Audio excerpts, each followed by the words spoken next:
Ya, olah TKP awal ya, dan dikuatkan dengan keterangan dari pelaku. Dia nusuk ayahnya, ibunya bangun, ibunya juga ditusuk juga, tapi mungkin tidak masuk di tempat yang mematikan. Setelah itu ibunya teriak, ayahnya lari sampai dengan bawah ya. Setelah itu neneknya keluar, diduga neneknya juga ditusuk saat keluar.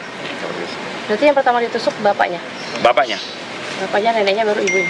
Bapaknya, ibunya, baru neneknya. Berarti saat ini masih otopsi di Kramat Jati? Iya, masih diotopsi di Kramat Jati. Ya, interogasi awalnya dia merasa dia tidak bisa tidur, terus ada hal-hal yang membisiki dia lah, meresahkan dia seperti itu. Kami ini masih kita dalami, kita belum bisa ngambil kesimpulan kalau untuk tidak ada motif lain Pak, ada dendam atau? Enggak, belum ada. Ini masih kita dalami, ini kan masih awal sekali. Ini keterangan awal dari kami ya. Penusukan tersebut mengakibatkan sang ayah dan sang nenek meninggal dunia di tempat. Sementara sang ibu saat ini masih dirawat di Rumah Sakit Fatmawati akibat luka tusuk parah. Polisi telah menggandeng Asosiasi Psikologi Forensik (Apsifor) untuk mendalami apa yang melatar belakangi tindakan sadis seorang anak ini. Ruth Megawati dimakamkan Sabtu sore di TPU Tanah Kusir, Kebayoran Lama, Jakarta Selatan. Ruth tewas di tangan cucu kesayangannya yang baru berusia 14 tahun. Ruth dimakamkan di satu liang lahat dengan suaminya yang meninggal beberapa tahun lalu. Ruth meninggal di usia 69 tahun.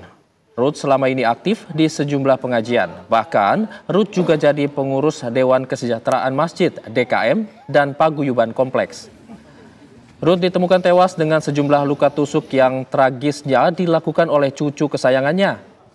Kepada polisi, sang cucu yang berusia 14 tahun mengaku mendengar bisikan-bisikan di kepalanya yang membuatnya tidak bisa tidur dini hari kemarin, hingga berujung pada penikaman pada nenek, ayah, dan ibunya.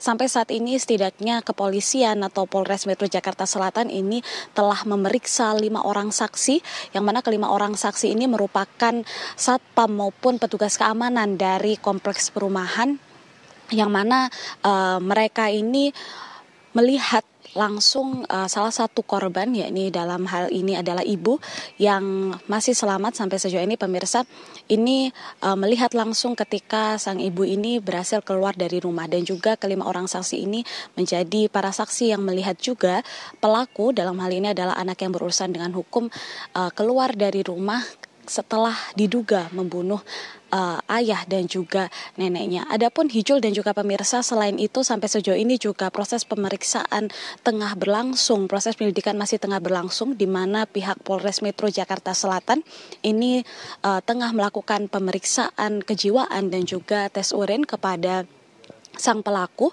untuk mengetahui apa sebenarnya yang menjadi motif di balik kasus pembunuhan ini, seperti itu. Selain itu juga Ijul dan juga pemirsa, pihak Kepolisian Metro Jakarta Selatan ini juga telah melakukan olah TKP, di mana dalam olah TKP tersebut ini juga ditemukan barang bukti, dalam hal ini adalah senjata paksa pelaku, yang mana dalam hal ini adalah anak yang berurusan dengan hukum, seperti itu. Sampai sejauh ini memang kami masih belum mendapatkan apakah akan ada olah TKP lanjutan di TKP atau tempat kejadian perkara. Kendati demikian, memang Hijul dan juga pemirsa sebelumnya sudah telah dilakukan olah TKP seperti itu, di mana kepolisian ini berhasil menemukan kemudian barang bukti senjata tajam yang digunakan untuk melakukan penikaman kepada 2 orang korban dan juga salah satu korban lainnya, yakni ibu dari sang pelaku yang selamat, seperti itu.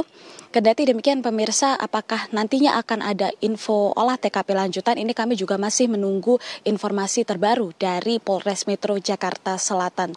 Kendati demikian memang sampai sejauh ini pemeriksaan masih terus dilakukan, pemirsa, penyelidikan masih terus dilakukan, mengingat pihak kepolisian ini belum dapat merilis apa yang kemudian menjadi motif di balik pembunuhan atau terjadinya penikaman ini seperti itu. Kendati demikian memang Hijul dan juga pemirsa, pihak Polres Metro Jakarta Selatan ini sempat menyampaikan bahwa sang pelaku mengaku mendapatkan bisikan seperti itu. Kendati demikian memang masih belum dapat dikonfirmasi apakah bisikan ini kemudian berhubungan terkait dengan kejiwaan pelaku atau ada motif lain.